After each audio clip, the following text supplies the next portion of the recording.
Good morning student. पिछले class में मैंने एक्सरसाइज 55 का वॉइस बनाने के लिए बतला दिया था।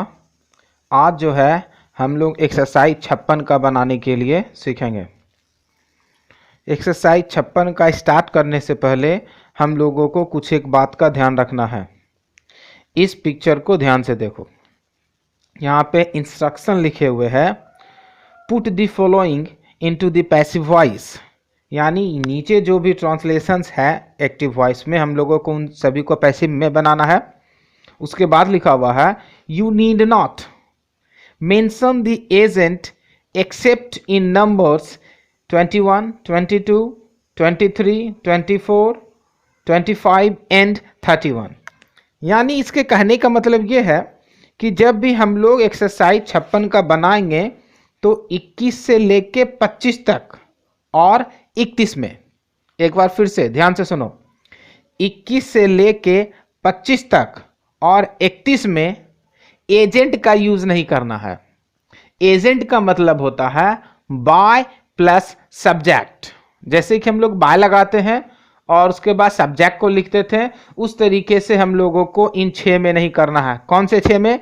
एक बार फिर से, 21 से 25 और 31 में हम लोगों को बाय प्लस सब्जेक्ट का यूज नहीं करना है। चलो बनाते हैं। एक्सरसाइज 56 का मैं एग्जाम्पल ले रहा हूं, नंबर 7 नंबर का वाक्य ये रहा, no one has seen that madman for 10 days। तो चलिए इसको बनाते हैं। रूल नंबर 1 ये रहा, ऑब्जेक्ट को सब्जेक्ट बनाकर लिखते हैं। इस वाक्य में ऑब्जेक्ट क्या है? फॉर 10 days, यह है ऑब्जेक्ट क्या? नहीं, यह ऑब्जेक्ट नहीं है। हमेशा ध्यान रखना, ना कि लास्ट में जो वर्ड है वो हमारा सब्जेक्ट के रूप में आएगा। तो सब्जेक्ट को अब हम लोग आखिर पहचानेंगे कैसे कि इस वाक्य में यही सब्जेक्ट है या यही ऑब्जेक्ट है? रूल्स के हिसाब से हम लोगों को ऑब्जेक्ट को पहचानना है। तो ऑब्जेक्ट हमेशा वर्ब के बाद मिलेगा। इस वाक्य में देखो वर्ब क्या है, इस वाक्य में वर्ब है सीन। सीन के बाद जो आया है वही है हमारा ऑब्जेक्ट, यानी दैट मैड मैन, ये हमारा ऑब्जेक्ट है। तो इसको हम लोगों को सब्जेक्ट बनाना है। चलिए आते हैं, ये रहा that mad man. Rule number 1 का काम खत्म। 2 में आते हैं, ये रहा, सब्जेक्ट के अनुसार इज, एम, आर में से किसी एक का प्रयोग करते हैं, हैज या हैव रहने पर नहीं। इस वाक्य में तो हैज है, हम लोगों को इज, एम, आर में से किसी भी चीज का प्रयोग नहीं करना है। अगला बढ़ते हैं, रूल नंबर 2, यदि वाक्य में पहले से इज, एम, आर हो तो बीइंग का प्रयोग करते हैं। इस वाक्य में पहले से इज, एम, आर है क्या? नहीं है, तो बीइंग का भी प्रयोग नहीं करना है। रूल नंबर 3 ये रहा, यदि वाक्य में हैज या हैव हो तो हैज बीन या हैव बीन का प्रयोग करते हैं। इस वाक्य में तो हैज है, तो अब हम लोगों को हैज बीन या हैव बीन का प्रयोग करना है। क्योंकि मैन सिंगुलर है इसलिए हम लोग हैज बीन का यूज करेंगे। ये रहा हैज बीन। अब आगे बढ़ते हैं, फिर वर्ब के तीसरे रूप का प्रयोग करते हैं। इस वाक्य में वर्ब क्या है? सीन। जैसा कि मैंने पहले भी बताया है, हैज या हैव के साथ हमेशा भी3 होता है, तो ये भी3 पहले से ही है, तो सीन का सीन लिख देंगे। ये रहा सीन। अगले रूल्स में आते हैं, फिर बाय का प्रयोग करते हैं। ये रहा बाय। अगले रूल्स में आते हैं, सब्जेक्ट को ऑब्जेक्ट बनाकर लिखते हैं। इस वाक्य में सब्जेक्ट क्या है? No one. ये रहा नो वन। लेकिन एक बात ध्यान रखो स्टूडेंट, ये जो वाक्य है ये वाक्य गलत बना, ये वाक्य सही नहीं है। सही नहीं होने का वजह यह है हम लोग नो वन का प्रयोग नहीं करते हैं। फिर से, हम लोग नो वन का प्रयोग नहीं करते हैं, इसलिए नो वन को हटा देंगे। अब जैसा मैंने पिछले भी वीडियो में मैंने बताया है कि अगर हम लोग सब्जेक्ट को ऑब्जेक्ट नहीं लिखेंगे तो बाय का भी प्रयोग नहीं करेंगे, बाय को भी हटा देंगे। अभी भी वाक्य सही नहीं है। वजह, ये वाक्य जो है नेगेटिव है और हम लोगों ने इसे पॉजिटिव में बना दिया है। ये वाक्य गलत है। तो नॉट जो हम लोगों ने हटा दिया है, इसका कुछ न कुछ यूज तो हम लोगों को करना पड़ेगा। तो नॉट ग्रामर का ये नियम है कि नॉट जो है हम लोग हमेशा हैज, हैव, किसी न किसी हेल्पिंग वर्ब के बाद ही नॉट को लिखते हैं। वो हेल्पिंग वर्ब इज हो सकता है, एम हो सकता है, आर हो सकता है, वाज हो सकता है, वेयर हो सकता है, कुछ भी हो सकता है। नॉट इंग्लिश लिटरेचर में एक ऐसा वर्ड है जिसको आने के लिए उसके पहले कोई न कोई हेल्पिंग वर्ब उसको चाहिए ही चाहिए। बिना हेल्पिंग वर्ब के नॉट कभी नहीं लिखा जा सकता है। कभी अपने केवल नॉट का यूज किया है क्या? ध्यान करो, जब भी लिखे होगे am not, are not, has not, have not, had not, need not, तो ये सभी क्या है? नॉट के पहले आने वाले हेल्पिंग वर्ब है। नॉट कभी भी अकेला नहीं आ सकता है, जब भी आएगा किसी न किसी हेल्पिंग वर्ब के बाद ही आएगा। यह नियम है। इस वाक्य में हेल्पिंग वर्ब है हमारा हैज, तो नॉट को हम लोग हैज के बाद लगाएंगे। क्यों लगाएंगे? क्योंकि ये वाक्य जो है ये वाक्य नेगेटिव है, तो इसलिए नॉट को हम लोग हैज के बाद लगाएंगे। ये रहा नॉट। अब वाक्य सही है। वाक्य क्या बना? That madman has not been seen। अब वाक्य बन गया क्या? अभी भी नहीं बना है। वजह यह है कि लास्ट में जो हम लोगों ने ऑब्जेक्ट को तो लिख दिया था दैट मैडमैन, लेकिन फॉर 10 days फिर कहां गया? उसको तो लिखा ही नहीं। तो उसके लिए हम लोगों को करना यही है कि लास्ट में जो भी चीज बचा उसको ज्यों का त्यों आप उतार दो। लास्ट में जो भी चीज बचा उसको ज्यों का त्यों उतार देना है। लास्ट में क्या बचा? फॉर 10 days, ये रहा फॉर 10 days। अब हमारा वाक्य बनके सही हो गया। एक बार फिर से देखते हैं। That mad man has not been seen for 10 days। अब ये वाक्य सही बना। अगर इसमें कोई प्रॉब्लम है तो मैं एक एग्जांपल फिर से लेके बताता हूं। और हां, ध्यान रखना, मैं लास्ट में जो हूं, इस वीडियो के लास्ट में उन सभी सब्जेक्ट का लिस्ट मैं दे दूंगा जिसका यूज हम लोगों को नहीं करना है। जैसे अभी इस वाक्य में हम लोगों ने नो वन का यूज नहीं किया। पिछले वीडियो में मैंने बताया था कि समवन का यूज नहीं करेंगे। तो एक्सरसाइज 55 में जितने भी वैसे सब्जेक्ट होंगे जिनका यूज नहीं करना है उसको मैं लिस्ट करवा दूंगा। चलो अगला वाक्य देखते हैं।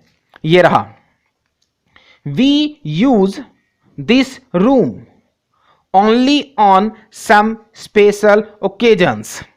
ये जो वाक्य है ऑक्सफोर्ड करंट इंग्लिश ग्रामर के चैप्टर वॉइस एक्सरसाइज 56 के 14 नंबर का वाक्य है। एक बार फिर से, एक्सरसाइज 56 के 14 नंबर का वाक्य है। तो चलो अब हम लोग बनाना शुरू करते हैं। बनाने के लिए करना क्या है? रूल नंबर 1 को फॉलो करना है। चलो फॉलो करते हैं। ये रहा, ऑब्जेक्ट को सब्जेक्ट बनाकर लिखते हैं। इतना लंबा चौड़ा वाक्य, इसमें ऑब्जेक्ट कौन सा है भाई? पहचानो जरा। समझ में आ रहा है क्या? किसको लिखेंगे? स्पेशल ओकेजन्स को? नहीं, अभी तुरंत मैंने इसी वीडियो में मैंने बताया है ऑब्जेक्ट हमेशा वर्ब के बाद होता है। इंग्लिश ट्रांसलेशन का ये रूल्स है, सब्जेक्ट वर्ब ऑब्जेक्ट। तो ऑब्जेक्ट कहाँ होता है? वर्ब के बाद होता है। तो आप ऑब्जेक्ट को नहीं ढूंढो, वर्ब को ढूंढो। इस वाक्य में वर्ब कौन सा है? इस वाक्य में वर्ब है यूज। अगर यूज वर्ब है तो दिस रूम क्या होगा? ऑब्जेक्ट होगा। चलो दिस रूम को ऑब्जेक्ट बनाते हैं। ये रहा दिस रूम। अब एक बात ये भी है, दिस रूम का हम लोगों ने दिस रूम लिख दिया, इसको चेंज क्यों नहीं किया? इसको चेंज इसलिए नहीं किया क्योंकि मैंने वॉइस के पहले वीडियो में उन सभी चीजों का लिस्ट लिखवा दिया है, जिसको हम लोग बदल के लिखेंगे तो उसका रूप चेंज हो जाएगा। उस वीडियो को देखना बहुत जरूरी है, उस चीजों को याद रखना बहुत जरूरी है। अगर आप उन चीजों को याद नहीं रख पाते हैं तो वॉइस में हमेशा परेशानी होगी। पहले वीडियो में मैंने जितने सारे चीजों का लिस्ट लिखवा दिया है, केवल उतने को ही चेंज करना है। और उस वीडियो में मैंने कहीं भी दिस रूम को नहीं लिखा था, तो दिस रूम का दिस रूम हम लोगों ने लिख दिया। रूल नंबर 2 में आते हैं। सब्जेक्ट के अनुसार इज, एम, आर में से किसी एक का प्रयोग करते हैं। हैज या हैव रहने पर नहीं। इस वाक्य में हैज या हैव है क्या? नहीं है। तो हम लोगों को इज, एम, आर में से किसी एक का प्रयोग करना होगा। क्योंकि यहां पे दिस रूम, यह कमरा, एक कमरे की बात हो रही है, सिंगुलर है, तो इज का यूज करेंगे। ये रहा इज। रूल नंबर 3 में आते हैं। यदि वाक्य में पहले से इज, एम, आर हो तो बीइंग का प्रयोग करते हैं। इस वाक्य में कहीं भी इज, एम, आर है क्या? नहीं है, तो बीइंग का प्रयोग नहीं करेंगे। अगले रूल्स में आते हैं। रूल नंबर 4 ये रहा। यदि वाक्य में हैज या हैव हो तो हैज बिन या हैव बिन का प्रयोग करते हैं। इस वाक्य में कहीं भी हैज या हैव है क्या? नहीं है, तो हम लोगों को हैज बिन या हैव बिन का भी प्रयोग नहीं करना है। अगले रूल्स में आते हैं। यह रहा। फिर वर्ब के तीसरे रूप का प्रयोग करते हैं।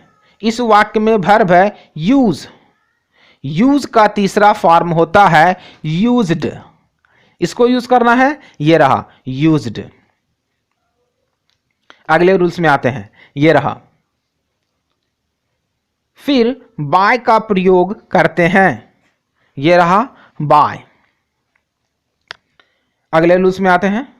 सब्जेक्ट को ऑब्जेक्ट बनाकर लिखते हैं। इस वाक्य में सब्जेक्ट है वी। वी का ऑब्जेक्ट होता है अस। ये रहा अस। वाक्य अभी भी सही नहीं है। वजह यह है, इस चैप्टर के स्टार्टिंग में ही मैंने बताया था कि एक्सरसाइज 56 में के 21, 22, 23, 24, 25 और 31 इन 6 में बाय प्लस सब्जेक्ट का यूज नहीं करना है। ये एक्सरसाइज 56 में जो है इंस्ट्रक्शन दिए हुए है, यूज करना ही नहीं है। नियम ही यही है, बिना यूज किए हुए ही बनाना है। तो ये हम लोग जो है 14 नंबर का बना रहे हैं, तो इसमें भी बाय प्लस सब्जेक्ट का यूज नहीं होना होगा। तो चलिए अस को भी हटा दिए, क्योंकि अगर सब्जेक्ट का यूज नहीं करेंगे तो बाय का भी यूज नहीं करेंगे। ये बाय को भी हम लोगों ने हटा दिया। अभी भी बात पूरी नहीं हुई है, क्योंकि हम लोगों ने दिस रूम से लिया था, बाकी का तो सभी बचा ही है। Only on some special occasions, तो इन लोगों को हम लोगों को जैसा बताएं, अब जो है हम लोगों को जो चीज बचा उसको ज्यों का त्यों उतार देना है। ये रहा only on some special occasions. बचे हुए चीजों को हम लोगों ने ज्यों का त्यों उतार दिया। अब वाक्य हमारा सही हो गया। चलो एक बार देखते हैं। This room is used only on some special occasions. अब हमारा जो है वाक्य सही हुआ। अगर एक बार में समझ में नहीं आ रहा है तो वीडियो को बार बार देखो, जब तक वो चीज अच्छे तरीके से समझ में नहीं आ जाता है। क्योंकि अगर समझ में नहीं आता है तो फिर वीडियो का फिर कोई फायदा नहीं है, देखने का फिर कोई फायदा नहीं है। अभी मैं एक वाक्य और बताऊंगा एक्सरसाइज 56 का, और उसके बाद हम लोग 55 और 56 का टेस्ट सीरीज एक लेंगे। टेस्ट सीरीज नहीं, उसके बाद जो है हम लोग एक्सरसाइज और 55 का टेस्ट को देखेंगे कि हम लोगों ने क्या सीखा और क्या नहीं सीखा। तो अब जो हम लोग वाक्य लेते हैं एक्सरसाइज 56 का 30 नंबर, ये रहा, nobody has answered my question properly. इस वाक्य में ऑब्जेक्ट क्या है? माई क्वेश्चन इस वाक्य में ऑब्जेक्ट है। चलो ऑब्जेक्ट को सब्जेक्ट बनाते हैं। रूल नंबर 1 ये रहा, ऑब्जेक्ट को सब्जेक्ट बनाकर लिखते हैं। ऑब्जेक्ट है माई क्वेश्चन, चलो सब्जेक्ट बना दिए माई क्वेश्चन। रूल नंबर 2 में आते हैं, सब्जेक्ट के अनुसार इज, एम, आर में से किसी एक का प्रयोग करते हैं, हैज या हैव रहने पर नहीं। इस वाक्य में तो हैज है, इज, एम, आर का प्रयोग नहीं करेंगे। आगे बढ़ते हैं, यह रहा, यदि वाक्य में पहले से इज, एम, आर हो तो बीइंग का प्रयोग करते हैं, हैज या हैव रहने पर नहीं। इस वाक्य में तो हैज या हैव है, बीइंग का भी प्रयोग नहीं करेंगे। आगे बढ़ते हैं, यह रहा, यदि वाक्य में हैज या हैव हो तो हैज बिन या हैव बिन का प्रयोग करते हैं। इस वाक्य में तो हैज है, तो हम लोगों को हैज बिन या हैव बिन का प्रयोग करना होगा। यह रहा, हैज बिन। अगले रूल्स में आते हैं, यह रहा, फिर वर्ब के तीसरे रूप का प्रयोग करते हैं। इस वाक्य में वर्ब है आंसर्ड, हैज हेल्पिंग वर्ब है और आंसर्ड मेन वर्ब है, तो ये हमारा वर्ब है आंसर्ड। जैसा मैंने बताया हैज या हैव के साथ हमेशा भीतरी ही रहता है, तो आंसर्ड का हम लोग आंसर्ड लिख देंगे। ये रहा आंसर्ड। अगले रूल्स में आते हैं, फिर बाय का प्रयोग करते हैं। ये रहा बाय।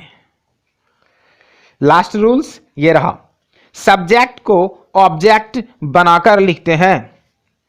इस वाक्य में सब्जेक्ट है नोबडी, चलिए लिख दिए नोबडी। लास्ट में बचा क्या? प्रॉपरली, तो जो भी लास्ट में बचा उसको उतार देते हैं प्रॉपरली। हमारा वाक्य बना है, my question has been answered by nobody properly. ये वाक्य जो है गलत है, ये वाक्य जो है गलत है। इसका वजह यही है, अभी तुरंत मैंने बताया कि 21 से लेके 25 तक और 31 में इसी 6 में बाय प्लस सब्जेक्ट का यूज करना है। ये नंबर जो है 30 नंबर का है, यहां भी बाय प्लस सब्जेक्ट का यूज करना ही नहीं है, नियम ही यही है। तो चलिए हम लोगों ने नोबडी को हटा दिया। अगर नोबडी को हटा दिया तो जैसा बताया, अगर हम लोग सब्जेक्ट का यूज नहीं करेंगे तो बाय का भी यूज नहीं करेंगे, बाय को भी हटा दिया। अब क्या, नोबडी तो नेगेटिव है, तो नॉट को कहां लेके जाएंगे? इसके पिछले वाक्य में मैंने बताया था कि नॉट हमेशा हेल्पिंग वर्ब के बाद आता है। इस वाक्य में हेल्पिंग वर्ब है हैज, तो हैज के बाद नॉट लगा दो। ये रहा नॉट। अब हमारा वाक्य सही है। वाक्य देखो, my question has not been answered properly. अभी तो मैं उतनी बारीकी में नहीं जाऊंगा क्योंकि यहां पे समझने लायक कुछ बहुत सारी चीजें होती हैं जो इस वीडियो में पॉसिबल नहीं है। प्रॉपरली को हम लोग पहले लिखेंगे, इतना जान लो। काम चला इतने से ही, क्योंकि ये थोड़ी बारीकी का चीज है, अभी उतने में नहीं जाना है। प्रॉपरली को पहले लिखेंगे। ये रहा, my question has not been properly answered. Properly को पहले क्यों लिखा गया, अभी इसमें ज्यादा दिमाग नहीं लगाना है। आगे जैसे जैसे मैं वॉइस बनाने के लिए बतलाते जाऊंगा वैसे धीरे धीरे जो है सीखते चले जाओगे। अभी करना क्या है, जितना बता रहे हैं, जितना मैंने बता रहे हैं उसी का केवल प्रैक्टिस करो, प्रैक्टिस करो। अब जो है मैं उन सभी चीज़ों का लिस्ट दे रहा हूं एक्सरसाइज 56 में, जिन लोगों का हम लोगों को यूज नहीं करना है। वो लिस्ट ये रहा, इन सभी चीज़ों को हमें यूज नहीं करना है। नॉट हमेशा हेल्पिंग वर्ब के बाद आता है, जैसे इस प्रकार से, ये रहा लिस्ट। अगले वीडियो में मैं एक्सरसाइज 55 और 56 का एक टेस्ट का वीडियो बनाऊंगा और हम लोग देखेंगे कि उस टेस्ट में आप कितना स्कोर करते हैं और आप लोगों ने क्या सीखा। अगर एक्सरसाइज 55 और 56 में कोई प्रॉब्लम हो तो कमेंट करके मुझसे पूछना, मैं जो है उसको बता दूंगा। वीडियो अगर अच्छा लगा तो लाइक करो, सब्सक्राइब करो और शेयर करो। मिलते हैं अगले वीडियो में। 7 मिनट 7 नियम।